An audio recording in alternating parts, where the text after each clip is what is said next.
दोस्तों, मेरा नाम राशिद ज़हीर है, आप जानते हैं, और आप देख रहे हैं हमारा 4 PM। मैं आपको अखिलेश यादव की खबर दिखाना चाहता हूं। ट्वीट किया एक वीडियो, उस वीडियो में संकल्प पत्र तो आया है, आपको मालूम है, मैंने खबर भी बनाई है। एक नेताजी की फ़ोटो लगा दी है, बल्कि वीडियो लगा दी है।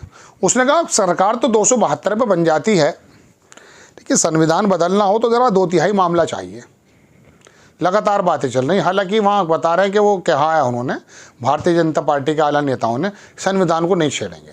बड़ी मेहरबानी, बड़ा एहसान। अरे ये इल्ज़ाम लगना ही मौत के बराबर था भाई कि आप संविधान के दुश्मन हो, लेकिन आपके नेता तो नहीं बाज आ रहे, बता रहे हैं बराबर। तो ये पहले वीडियो देख लो आप, फिर मैं अखिलेश यादव की बात पर आता हूँ। उन्होंने क्या कहा, देखें वीडियो।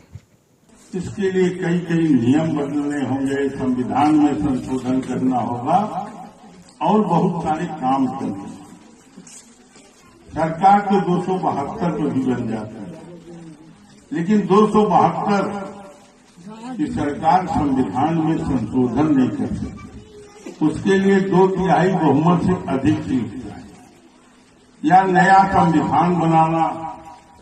तो इसलिए देख लिया वीडियो आपने। अखिलेश यादव जी ने ट्वीट किया, लिखा कि पीडीए भाजपा को मिलकर हराएगा, पिछड़ा, दलित, अल्पसंख्यक। क्योंकि भाजपा पिछड़े, दलितों, अल्पसंख्यकों को मिले आरक्षण को नया संविधान बनाकर खत्म करना चाहती है। भाजपा जनता की सेवा या कल्याण के लिए नहीं, बल्कि बाबा साहब भीमराव अंबेडकर जी द्वारा बनाए गए संविधान को बदलने के लिए जीतना चाहती है। सदियों से 4 से 5 प्रभुत्ववादी सोच के लोग, वर्ण व्यवस्था याद रखना, कि लोग 90-95% लोगों को अपना गुलाम बनाए रखना चाहते हैं। इसलिए इस बार पिछले, दलित, अल्पसंख्यक मिलकर भाजपा को हराएंगे और संविधान व आरक्षण को बचाएंगे। चुनाव आयोग ऐसे बयानों का तुरंत संज्ञान ले, क्योंकि संविधान को मूलभूत रूप से बदलने की बात करने से बड़ा लोकतांत्रिक उल्लंघन और क्या हो सकता है। जनता पूछ रही है कि हमारे अधिकारों को खात्मे की साजिश का क्या आचार संहिता का उल्लंघन नहीं है। कोई जनता नहीं पूछ रही, अखिलेश यादव पूछ रहे हैं। जनता तो लाइन में लगी हुई है 81 करोड़ के, जिसके बारे में कह दिया अभी मोदी जी ने कि 5 साल और लगे रहोगे। घबराओ मत, 5 साल की गारंटी उन्होंने दे दी कि फकीर ही रहोगे, गरीब ही रहोगे। भाई वही तो ले रहा है भाई 5 किलो। जब जाहिर सी बात है खाने में नहीं पाए तो लग जाएंगे लाइन में। तो जनता नहीं पूछ रही, ये लोग पूछ रहे हैं। ये अपनी सत्ता के लिए पूछ रहे हैं, हमें दे दो, हम हालात सुधार देंगे। लेकिन फिर भी मोटी मोटी बात तो करनी चाहिए। देखिए, ये बयानात संविधान को ख़त्म करने के इतनी तेज़ी से आ रहे हैं, बड़े बड़े नेताओं के मुंह से भी निकल रहे हैं, तमाम लोगों से बताया जा रहा है। संविधान दरअसल हमारे लोकतंत्र की रूह है। ये रूह निकल जाएगी तो वाकई परेशानी आ जाएगी। और वो कई हज़ार साल का शासन आपने देखा है, वर्ण व्यवस्था आपने सुनी है, देखी है, ये तमाम चीज़ें देखी हैं। और ये लोग अगर ऐसा कर गए, हालांकि कह रहे हैं नहीं करेंगे, बड़ी मेहरबानी कि नहीं करेंगे, लेकिन इनकी सोचें तो बहुत अच्छी है नहीं। ये बात बता रहे हैं अखिलेश यादव। अब इन्होंने कहा, जनाब अखिलेश यादव की एक बात मुझे याद आई कि जनाब वो कह रहे हैं कि भाजपा को हराएंगे मिल करके, और मूलभूत जो ढांचा है उसके बारे में बात कर रहे हैं। तो ये जो तमाम बातें हैं, ये बेसिकली अखिलेश यादव की नहीं, ये आपकी और मेरी बात है। अगर ये बात सच है कि आने वाले वक्त में, कह भी रहे हैं वो कि बड़े बड़े फैसले होंगे, डरा क्यों रहे हो? 8 नवंबर 2016 को आए थे और ताली बजा बजा करके जो कहा, पैसा नहीं है घर में, शादी है। वाह, शादी तो थी, अभी तो पैसा नहीं था भाई। अंबानी की शादी पे 2 शब्द नहीं बोले गए आपसे, हैं? जब बॉलीवुड के सितारों को बना दिया वेटर उसने, कई लाख, कितना पैसा मुझे तो मालूम ही नहीं, तो इस पर नहीं बोले। गरीब की शादी पर मजाक उड़ा रहे थे। लेकिन हैरत की बात यह है कि धर्म की अफीम जो पिलाई, कई सौ आदमी मर भी गए लाइन में लग के। नोटबंदी को कहता रहा, अरे क्या बात, ज़बरदस्त मास्टर स्ट्रोक मारा है। मैं गुजरात के सूरत में था कुछ साल पहले, जब नोटबंदी हुई थी गालिबन। उसके बाद मैंने कहा आज 5, एक होटल का मालिक था, मैंने कहा 5 फ़ायदे बता दो नोटबंदी के। बहुत बातें बनाई उस गुजराती ने, 5 फ़ायदे नहीं बताए। एक फ़ायदा बताया उसने, कश्मीर में आतंकवाद रुक गया। मैंने कहा हाँ यार ये बात तो ठीक है, लेकिन इसमें नोटबंदी का क्या ताल्लुक है? बोले पैसा जाता था वहाँ, नकली नोट ये वो सब। मैंने कहा लेकिन जब वो नोटबंदी हुई थी कुछ टाइम बाद ही नकली नोट मिल गए थे वहाँ से, 2-2 हज़ार के। 2000 का नोट ज़माने तक चलाते रहे, 2016 से लेके अब तक, अभी बंद हुआ है वो। 10 साल भारतीय जनता पार्टी के पूरे देश में कार्यालय बन गए, ज़बरदस्त हाईटेक। फ़ायदा कुछ नहीं पता चल पाया। मनमोहन सिंह साहब ने कहा कि ये तो बड़ा ख़तरनाक वार है।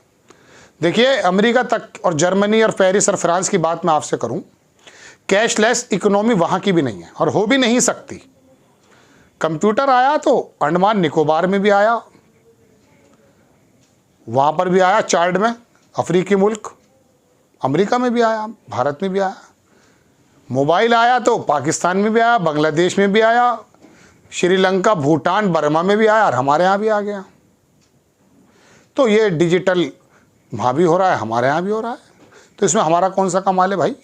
व्हाट्सएप तो आप भी इस्तेमाल कर रहे हैं, हम भी कर रहे हैं, चाइना में उनका अपना कुछ और है। तो इसमें कौन सा डिजिटल और बता दिया कि कैशलेस और कैशलेस। अरे मंडियों में आज भी भाई कैश पे काम होता है भाई, ज़रूरी है। 50% से ज़्यादा कैशलेस हुआ नहीं है अमेरिका और जर्मनी। आप कह रहे हो कैशलेस कर देंगे, अच्छी बात है कैशलेस हो जाए, लेकिन आप एक बात तो बताइए, आप ये डिजिटल करने के बाद जो आप श्रेय ले रहे हैं, आपके भारत में, मेरे दोस्तों मैं आपसे मुखातिब हूँ, कोई एक कंपनी का नाम बताओ कि ये एप्पल भारत का है, ये सैमसंग भारत का, हुआई भारत का है, अरे OnePlus भारत का है, सैमसंग भारत का है। नहीं साहब मैन्युफैक्चरिंग में हमने कमाल कर दिया। अरे भैया वो तो आउटसोर्सिंग पहले भी चल रही थी, बराक ओबामा ने बंद कर दी थी। वहीं पर बैठे हुए दिल्ली में बैठा हुआ बंदा एक्सेंट बदल देता था, वहीं साबुन बेच रहा था फ़ोन पर, अमेरिका की कंपनी का साबुन अमेरिका के ग्राहक को बेच रहा था, अमेरिकन बन के। मजदूर थे वहाँ, कम पैसों में काम हो रहा था, बराक ओबामा ने ख़त्म किया था वो।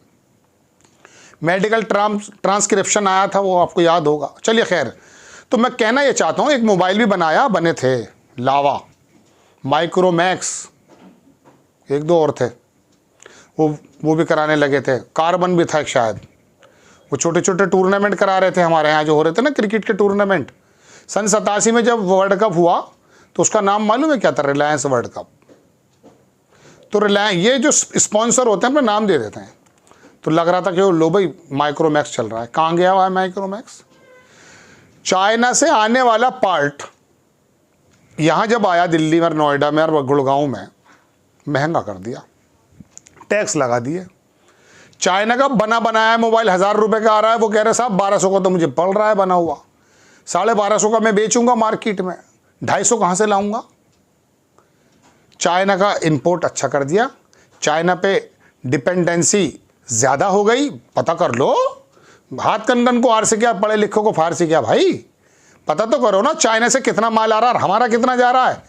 अरे 100 करोड़ का अगर हमारा जा रहा है तो 500 करोड़ का उसका आ रहा है, पता कर लो भाई। चाइना है, पाकिस्तान पे दरोगा बनोगे, बांग्लादेश पे बनोगे सिपाही, और चाइना पे आके वो बड़ी अर्थव्यवस्था, हम उससे लड़ नहीं सकते। अरे हम लड़े हैं उससे और लड़ने का ताकत रखते हैं हम। हमारे जवानों के बल में इतनी जान है कि हम उसकी धरती पे जाके उसको जवाब दे सकते हैं। पंजाब का, हरियाणा का जब जवान निकलता है ना इतनी मोटी पिंडली लेकर, तो चाइना की पिंडली कप कप आ जाएंगी। नो डाउट वो टेक्नोलॉजी में आगे है।